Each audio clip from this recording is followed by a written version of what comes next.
Right. Good evening, everyone. It's just so fabulous and wonderful to be here with you and with my two special friends, Moira and Jan. I was just saying to them before we started that for me, this is such a privilege to be able to have this conversation. I have known Jan and Moira for about 10 years now, I think. Moira longer than Jan. But the conversation is going to be me leading the conversation with them, kind of just chatting and answering some questions, and then some time for some dialogue after that. So my first question is really, tell us a little bit about who you are now. Moira at 75 and Jan at 89. Jan in the United States and Moira, a South African living in Paris. So Moira, over to you to just tell us a little bit about who Moira is now and what it is that you do. Okay, thank you very much, Linda. And it is just such a privilege to be here with you. You've been such a friend and we've just deepened our friendship over the years. It's been and is wonderful. Well, I'm a South African who went to France for 2 years and got stuck there. I was supposed to stay for 2 years and it's like more than 40 years on and I'm still in France. My family is all in South Africa, so I visit South Africa frequently, and I've just mentioned to Linda that I'll be down in Fish Hoek for Christmas, which is going to be wonderful. So today I am the co-founder with Jan Hively of the Pass It On Network. And I have the great privilege of doing the international relations, the development on the world development, which is absolutely wonderful. I enjoy that very much indeed. And we started in 2013. Officially, that's when we launched. And it's grown today to be a global network with about 100 liaisons in 60 different countries around the world. And it really is very exciting to talk to everybody. And that's basically what I'm doing. I do have other activities, but that's the one that absorbs me and about which I'm very passionate. Fabulous, Moira. And what about you, Jan? Well, I live in Cape Cod in Massachusetts in the USA. And I'm so glad to be here. Thank you so much, Linda. I love to work with Moira and to be able to talk with her each day and to be able to talk with other people around the country, around the world, thanks to the internet. I am basically a co-founder of Pass It On at this moment, but I come from a background in planning for cities, city planning, administration, planning with school districts, and most recently, the last 20 years, planning with older adults. And I think about that as being in relationship to aging, to think about it as complementing the current system. The current system tends to be services for people in need. And with all of the concept of planning that I'm involved with, it's a matter of building on strengths, building on our identifying and showcasing and building on the strengths of older adults so that we can share them with others and build community.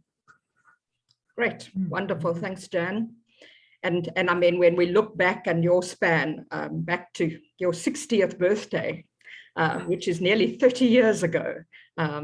For the rest of us, we kind of are just babies compared to you. So if you can think back to your 60th birthday, 30 years ago, what would be a trajectory or a crossroads that kind of triggered you into where you think you are today? I know there've been a number of seasons along the way. Well, the biggest change, I think, occurred actually when I was 67. And I was working out of the dean's office at the College of Education at the University of Minnesota. I went to a conference where the president of the counties for the state, the municipalities, said, aging is our biggest problem. The tsunami of boomers is going to come along and it's going to sweep us because they have so many needs. They have their sickness, their disabilities, their pensions. We're not going to have enough to support them. Aging is our biggest problem. Well, I had been just preparing for my PhD dissertation. I had finished my coursework and I thought about it from the perspective of life work planning with young people. But I shifted at that moment and decided that it was time to work with older adults. So my dissertation was on productive aging in rural communities, to show how people, particularly in rural communities where they're often the majority of the population, the young people have gone to the cities, never come back, how they have contributed to the economy and to the society in so many ways, because we must think about work as much more than simply employment.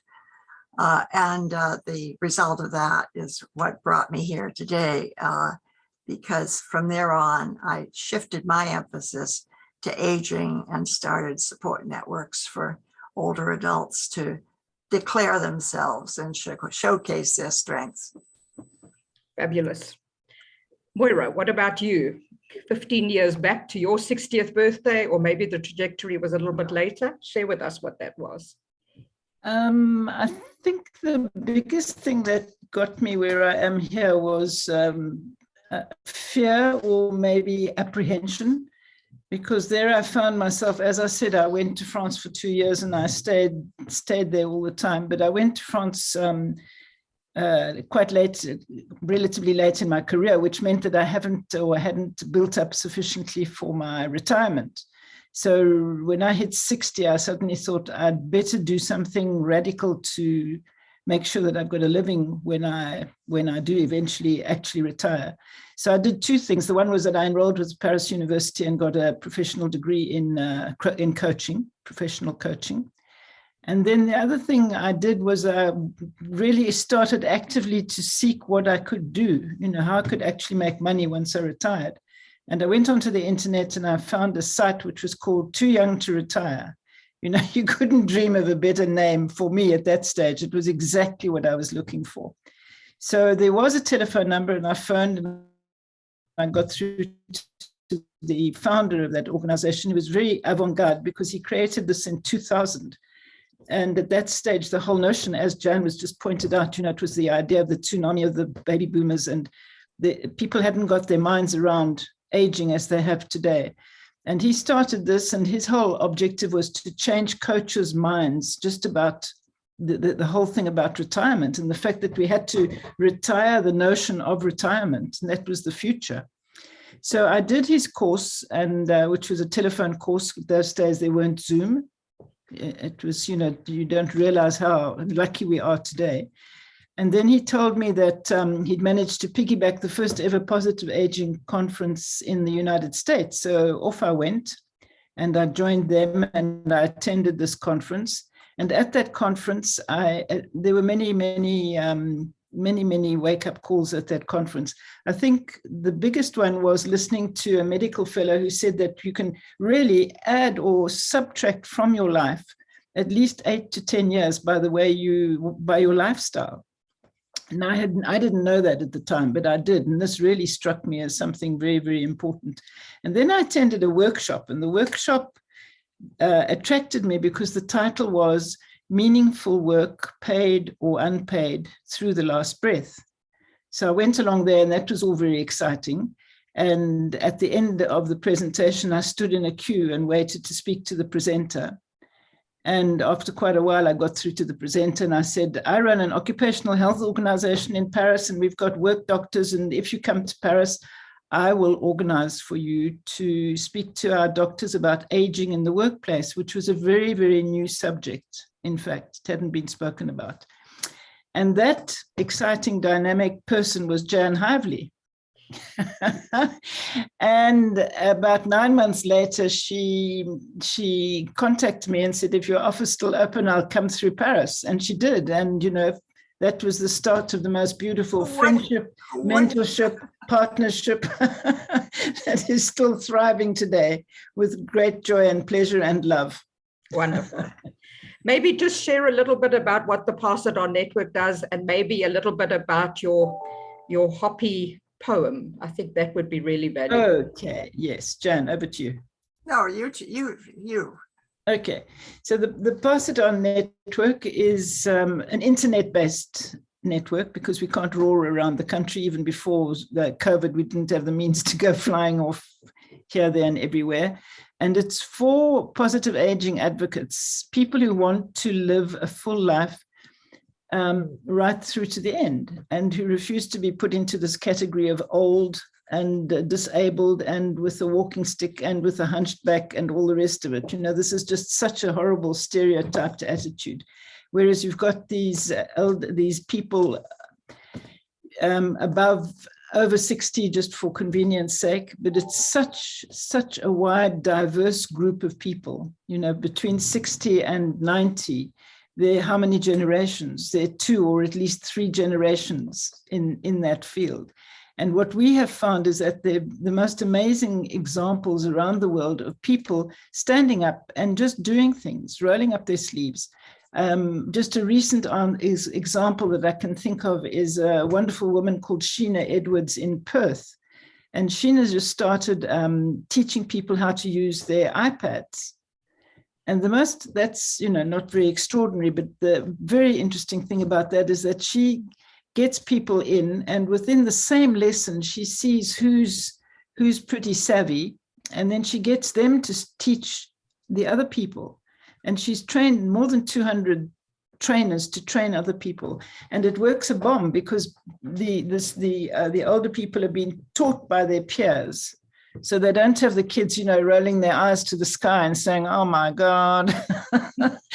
And she finds this works extremely well. So the Pass It On Network basically is an organization of individuals like Linda. So Linda comes, and she comes with all her experience and her 50+ skills.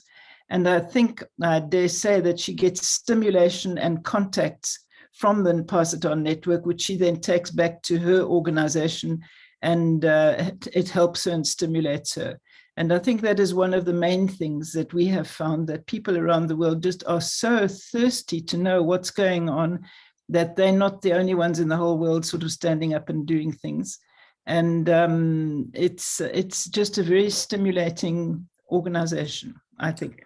I should mention also that we do have people who are designated as liaisons, who tend to be those who have already begun organizing, or who already are involved with some senior organizations, some organization of older adults. So not only do they get it for themselves, but they're interested in pushing it out to others. And through those liaisons, people like Linda, for example, who's a superb teacher and organizer, as well as a wonderful participant, we are able to share best practices, I think of. So we have some from universities or researchers who've done some terrific job communicating across disciplines, really, with older adults about different kinds of practices. For example, in this digital literacy teaching that can be used by others. So that's the point, to be able to pass it on and make use of this information. Great, wonderful. We still don't have the Hoppy poem. Right. I must just say that our inspiration, this actually came about because Janet told me at some stage or other, she told me about a Hopi Indian elder who'd written a poem all about change. And I read this poem and I was so impressed with it. He writes basically, he says that the people come to him and he tells them that the 11th hour is now. It's not coming, it is right now. And the river of change is flowing so fast. Zoom. And people are scared to leave the sides, but they shouldn't be scared to leave the sides. They should leave and just be conscious of what's going on. And he talks about the fact that this is not the time for the lone wolf. We have to put aside our egos and we have to get together and work and collaborate. And he says, don't look for leaders outside. And the final line of the poem is, we are the ones we have been waiting for. And that really is, I think, sums up exactly the spirit of the Pass It On Network. We are the ones that have to stand up and do. You know, we just have to realize that this whole longevity thing is a very new thing. I was talking to a medical doctor the other day, and he said, our knowledge of the older person is so scanty, you won't believe it. And if you think about it, you know, Jan mentioned the academic contacts and all that, but most of the surveys of anything that goes, they go up to, and then they say 60 plus or 65 plus. But between 60 and between 100, which is the fastest growing demographic in the whole world, you know, you've got almost 3 or 4 generations. So to compare a 60-year-old with a 90-year-old is like taking, you know, a 2-year-old child and saying it's the same as a 16-year-old child. You know, there is just not the understanding. And this is the role that we have to play. We have to make people aware of this, and we can do it best by being ourselves and by being active and going out there and just doing. Fabulous, Moira. So what kind of lessons do you think you have learned from looking back that you can share to encourage us? That would be, either of you can chat.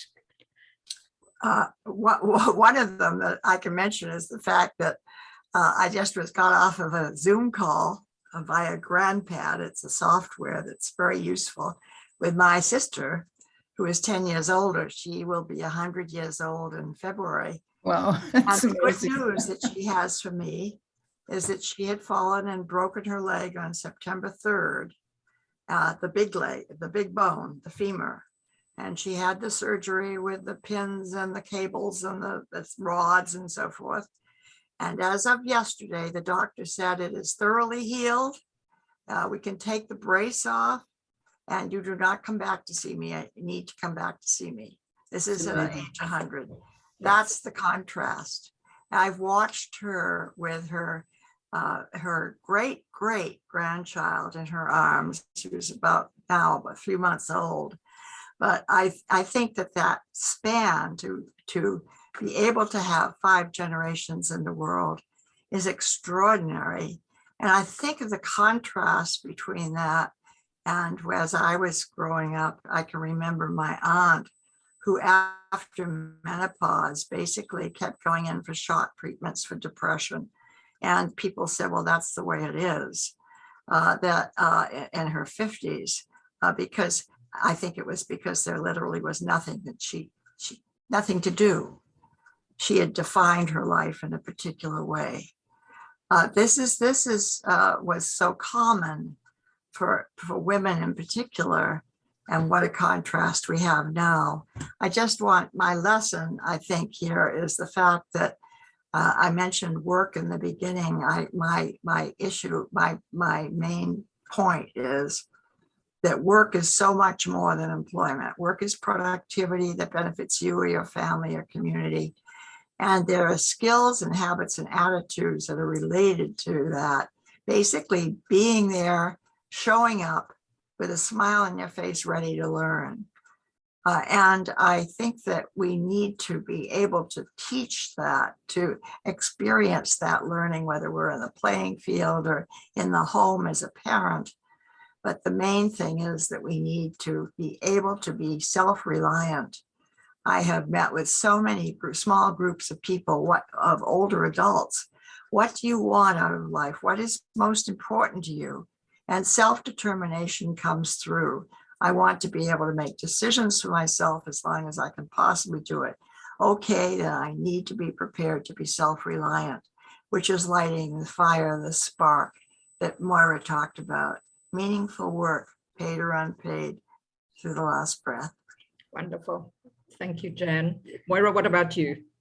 Some encouraging lessons learned. Yeah, it has been such a learning curve, and continues to be so. So you can all see Jan, and Jan's my mentor. She's been there to hold my hand and teach me and show me, and I've just learned so much from her. But for a lesson to pass on, I think, is, to be quite honest, as I said, when I was scared, it was fear that really got me pushed into this area. But fear is a very good motivator, so long as you don't become paralyzed by it. It leads you to search. That's a very good thing. And the other thing, obviously, is when you seek, you find.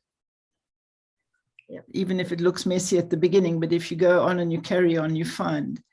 And then I have also really realized that you really need to be prepared for everything. And Jan's example of her sister is just amazing. Well, the best example for me is to be prepared by following up. Yeah, exactly. Invitation, and I answered. But you gave the invitation, giving the invitation. Mm-hmm. And the other thing I would say very, very clearly and loudly is that there's been a total awareness dawning inside me of how it's, in fact, only we who can change all this ageism thing. And if you think of all the millions of older people in the world today, if we were all just to be more aware of this whole situation and not accept what's been done, and go out there and be who we are, fully claim our rights, because we do have rights. We have the same rights as everybody else, but we very often don't step up and claim them. So we need to go out there, claim them. We don't have to shout and scream, but we need to just go out there and claim them. At the Pass It On Network, we do monthly calls with new members. And I was talking to a woman from Canada the other day, and I asked them, what do you do to combat ageism? And she said, well, I just get involved. There's been a lot going on about the climate change, and there are all sorts of groups. I investigated, and I chose the group that pleased me, and I just go along there, and I help, and I do this and I do that. And nobody asks me about my age, and I don't take any notice of my age. And, I think that is definitely the way to go. Just get out there and move, because this ageism is such a denial of our plenitude. Let's put it that way. We don't have but we have to claim it. To remember that poem, we are the ones we have been waiting for. So we mustn't wait. We must get up and get out and do it. Fabulous. Thank you, Moira. So Jan, today is Thanksgiving Day in the US. So happy Thanksgiving to you and all our Pass It On Network friends are in the US. So what's 2 things that you're thankful for today? Well, I think about the fact that at this age, I'm finally moving from making judgments about everything to really appreciating everything. I think that the ability to just feel empathy, to be able to live in other people's shoes, to really guess what it would be like, what to share experiences, really what moves me. I love being part of what I think of as the interconnected web of life, that all living things, I can easily, stare out the window at the leaves on the trees quivering in the light. And that seems to occupy me very well these days. I do want to comment, though, that when I think about the interconnected web of life, that's what the internet actually has brought to us. To think about the fact that we could create a global network with 100 liaisons in 60 countries, thanks to the internet. All of it has been for free. In other words, we have no budget. It's just what we do comes out of our pockets, Moira's and mine.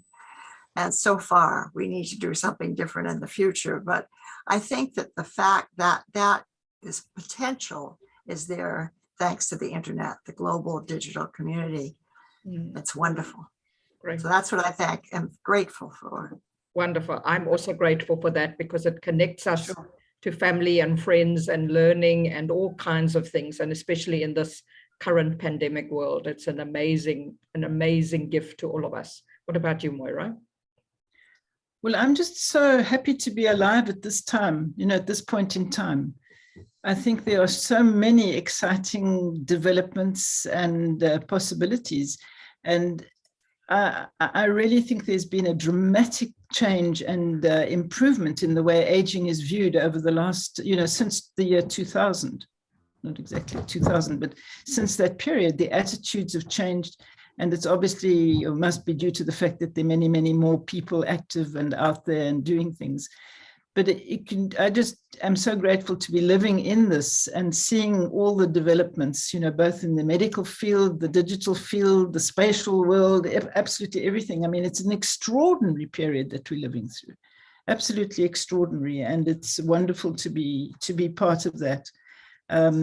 Everything's got its ups and its downs, but I mean, globally speaking and generally speaking, it's a very exciting period and time to be alive. And I'm very grateful for that. And then, Fabulous. And then, Right. Well, I want to open it up to the floor now. We don't have a big floor, but we would love some wonderful questions from the four of you to be able or comments, or comments, whatever. So who would like to ask?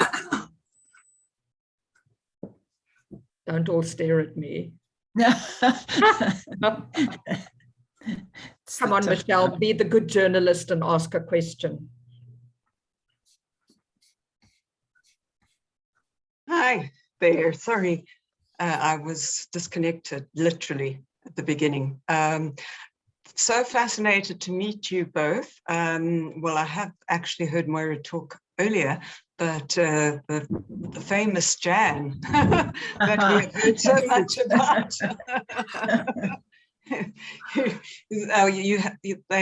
A storm has been talked up about you, Jan.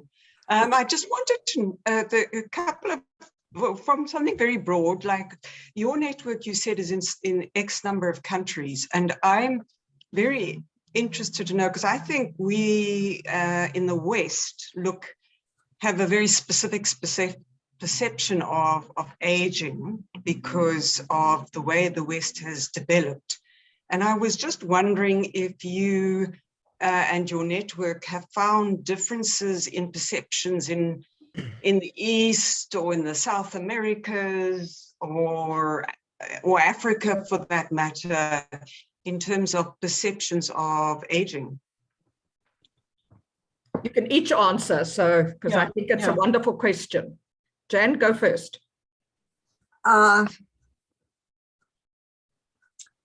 Experience of aging. The experience of aging is different. And certainly found everything is different. That because the family culture is different. But we have found that the yearning is the same. The desire for self-determination, for having more say, and having ageism as well as other genderism and racism. I mean, all of these isms, all of these ways of discrimination tend to ultimately land on older women. And that's not to say that we don't have a lot of men in our network, but here we are. That's what we have today. And the great majority, I would say, of our participants are women.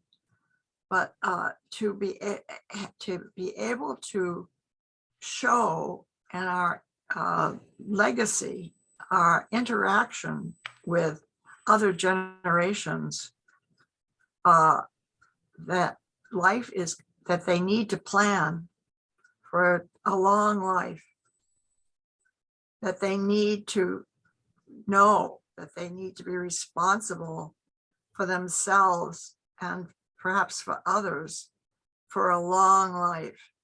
And that this takes these skills, this takes this savings, this takes a different an attitude to do that successfully. there are ways of communicating. And I think that, of course, we love intergenerational programs that help with that, because young people can be teaching us things, we can be teaching them things. Teaching and learning together in circles, particularly learning circles, community conversations, circles like just the size we have today, is, from my perspective, the most effective way of shifting attitudes, except perhaps by doing things together in a collaborative way, which should be the next step that we take. That's the way we learn. We learn by teaching. We teach by learning, and we can be doing that together in such a way that we can forget about the ageism, just get it done. To stand up for ourselves and to stand up for others as advocates. I have a curriculum called the Advocacy Leadership for Positive Aging curriculum. That is for senior service providers, the people who provide services to people in need. And what it does in 6 sessions is to have them think about themselves as advocacy leaders for their clients. They're not just there to give out services. They're there to prepare their clients to do this, get things done for themselves, and to make use of those things and to find the resources to be able to expand their self-determination. So it's just a different attitude that is the first and foremost, I think. And I think that you certainly know that, Linda, that comes out big in relationship to your group and your purpose. What are we here for? Yeah, We're here for a very practical purpose, to be able to prepare ourselves and those who are dear to us for the future. That's from my perspective. thank you. Moira, you've had a lot to do with the East-West perspective. Yes, no, absolutely. And I think one of the aspects that really, I'll just give you this little anecdote. I was attending a conference on, it was actually age in the workplace. And I was paired, there was a small group. It was in the days when everything was still presential. And in my small group, there was myself, and there was somebody from England, and there was a fellow from Namibia. So I went off pop about, this growing population, and it's the biggest demographic and all the rest of it. And the UK person was the same. And the fellow from Namibia said, our life expectancy is 46. That was extremely sobering for me, because this is many, many years ago, but I mean, that's the situation. And I think even in the States, Jan, you've got that incredible discrepancy between certain areas. I think Chicago's got one of the lowest. I think there's a 30-year gap, if I'm not mistaken. That's right. In life expectancy from one area to the other. So I think that we have to be very humble when we talk about these subjects, because what our perceptions are, as you so rightly say, Michelle, they're very, very, very Western from our privileged point of view, whereas it's just not the case. And I'm just so happy we've started a Southern African network. And we've got people from Zimbabwe, Zambia, Botswana, Lesotho, and South Africa, and it's growing. And just to be with these women and to hear them and to hear their perspective is just another story. For example, the woman from Zimbabwe, she's got an organization that's called The Power of Touch, and they work with a lot of women in the rural areas. And these women have got access to really nothing much at all, and the economy apparently is very bad. And on top of it, they find themselves left with children, small children, because the parents have gone off. They've either died because of AIDS, or they've gone off to South Africa or elsewhere overseas to earn money, because there's no money. And these women are just forced to take on these children and look after them. And I believe, Janice, in the States, they're more and more what they call the grand families, where the grandparents come in and take care. I think it's, several millions of people that are involved in that kind of thing. So I just think that repeat, Michelle, your question is so pertinent. We need to be very humble. Not everybody is benefiting at this stage from the longevity dividend, not by a long shot. I think the ethic, from my perspective, of the Pass It On network is reflected in the word network. I love networks because they're flat. Every one of us is equal to everyone else. And it's not a matter of doing for, ever. It's never a matter of doing for. We're going to do for you. We're going to give you something, whatever. It's a matter of doing with. It always has to be a matter of doing with, because that way we have the ability to learn from people who that have much greater ability in their surroundings than any of the rest of us. One of the programs that we're working with is called the Experience Incubator. And in developing countries, it's for people who have no education whatsoever, but they're just as smart, entrepreneurial, hands-on, great potential.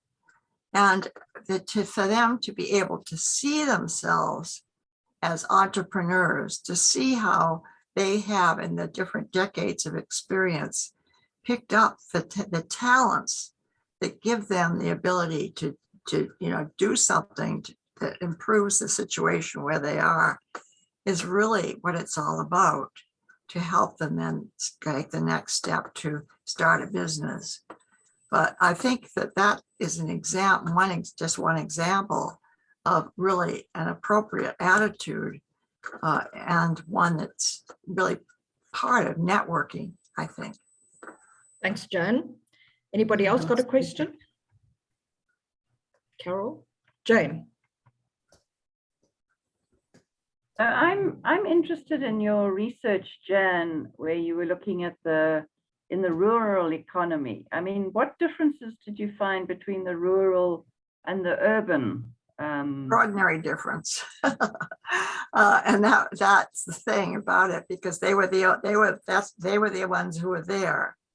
To go to a nursing home, for example, might be 60 miles, 70 miles, and they'd have no visitors. So the goal is to keep people where they are, age in place. And I think that people just kept on doing what they were doing. For example, if you have the only grocery store in town, you're going to keep it open even though you're 88 years old. So that people who were employed tended to be employed longer, especially, for example, if they were lawyers or doctors or whatever, if they were needed. And the other thing was that, for example, caregiving, 39% of the people were caregivers in comparison in the city, 11%. Much higher percentage of people who were volunteering through organizations, 61%, in comparison to like 40% in the city. So these are people of similar ages. And that was the point. It's not that the rural area the people are the same. If they were in a place where they were needed and where their skills were needed, they would be using their skills. And I think that's best shown through the research study called Blue Zones. Are you familiar with it? Blue zones are places in the world where they have the highest percentage of people over the age 100, percentage of their population. And the study was done by a guy named Dan Buettner, Buettner, Blue Zones. Excuse me. And there were several things that were different from the way they are in the average, if there is an average place, other places. One of them was the fact that they tended to be insular, literally. I think 3 out of the 6 highest are islands, so that people had lived there all their lives. And in some places, it was very moving, for example, in Sardinia, off of Italy, to see this group of people who had been meeting every day at 5 o'clock since they were like 6 years old. Because the rule in that community was that you were always you were bonded with the other people who were your age. So it was all the people who were born in that year had to be with each other throughout their lives, and they did tend to live longer. Another thing that was different about them was that they had to exercise. You know, they tend to be hilly, so you tend to be climbing up and down the mountain or whatever, and that's the only way you could live. That tends to make you strong. So physical exercise. Also, there's no such thing as retirement. Everyone has a role. So you are still taking care of kids or whatever it is that you do, or taking care of the garden. So there were tasks that were required. And it's that busyness also that kept people going. So that's what we're talking about. If the culture were different, if the expectations were there. So now, this minute, I'd say that the future of work is right here, because I don't know the way it is in South Africa, but I can tell you that in like over 50 countries now, you have the extending the work life at the same time as you have a reduced birth rate. So you have extended life on the one hand, you have overall aging of the society as a result. But there was a big report yesterday from the New York Times that talked about developed countries seeking immigrants.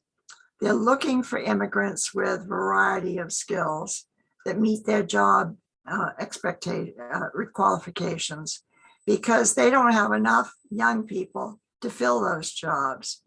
First and foremost among those is Japan. Japan has the most extended longevity in the world of any country, substantially developed country. And excuse me, they've had negative birth rate and they don't have any immigrants. They don't allow immigration for long term. Well, they're changing their policies in a number of ways. They had established at 60, you couldn't work past age 60. Now people can work throughout their lives. And if they don't work for pay, it's suggested that they work for to help others. But most caregivers are over 65 in Japan, for example. Who gets punished in this?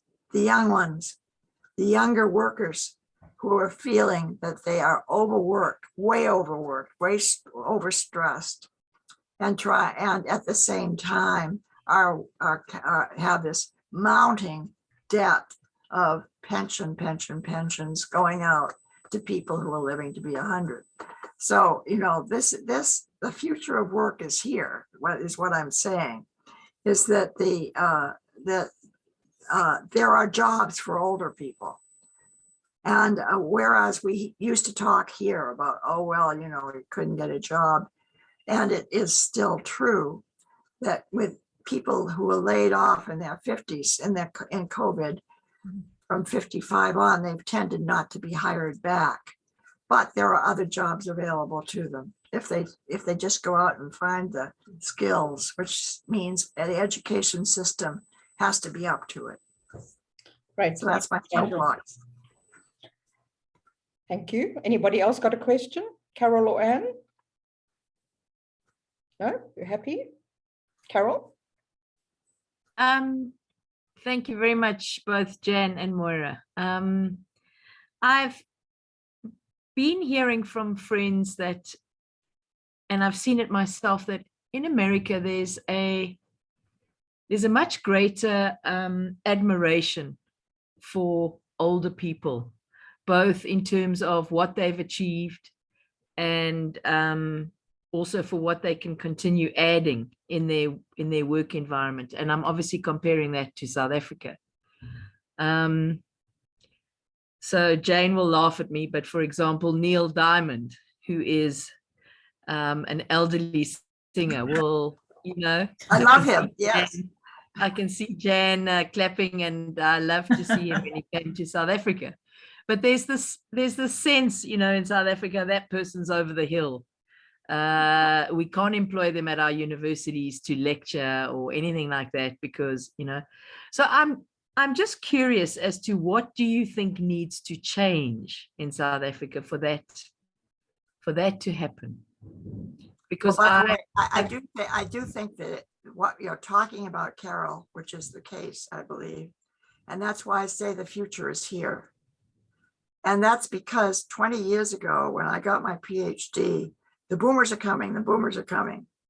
It was the tsunami of the people who were at that point, excuse me, the oldest ones were still in their 50s.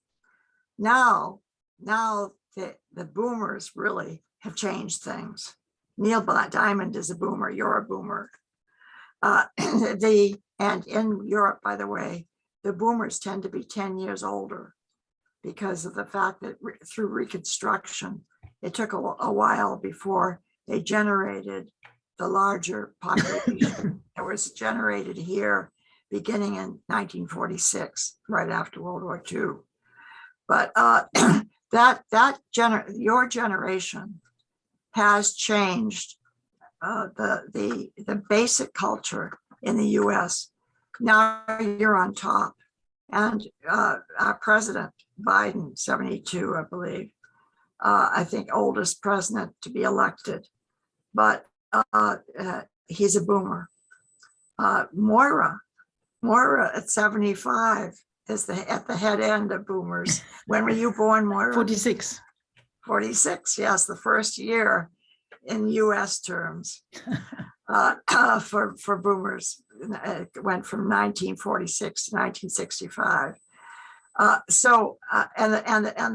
the generation that's going to get hit the worst, from my perspective, in the US is the one that's just behind it, the Gen Xers, who are now in the 40 to 55 category, because they've been wiped out by a couple of transitions, economic transition. I'm not going to get into it. I'm sorry. But I think the point is that you just need to make yourself heard. You're the advocates. Yeah. Right now, you're on top of the heap.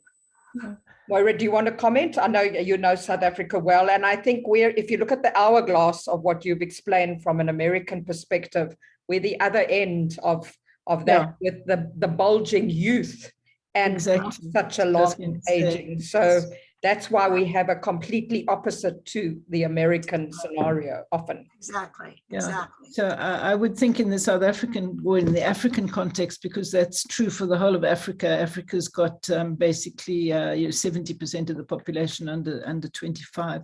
So I think in that sort of circumstance, one could think that hopefully intergenerational activities would be the best, because there's been a lot of proof and a lot of work done on how successful it is when you have a multi-generational and intergenerational venture, because you've got the mix, and it's a learning thing.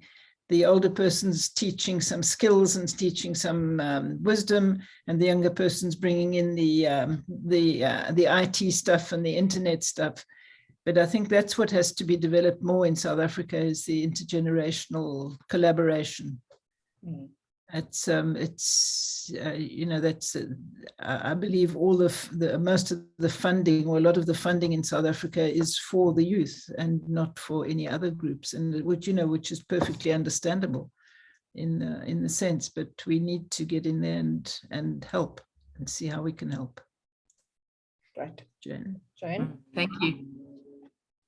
I mean, I think in South Africa, we really have a unique challenge for us in that the bulge of the youth coming through are not equipped from an educational point of view coming through Right. the school. Sure. So the bulk of the youth do not have the necessary skills to be a productive employee after school. There's a lot of training that needs to go on,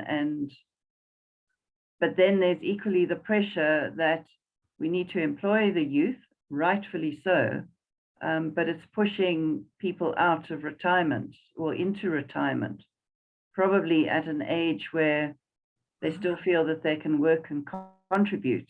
So I think it's a lovely juggling challenge to have.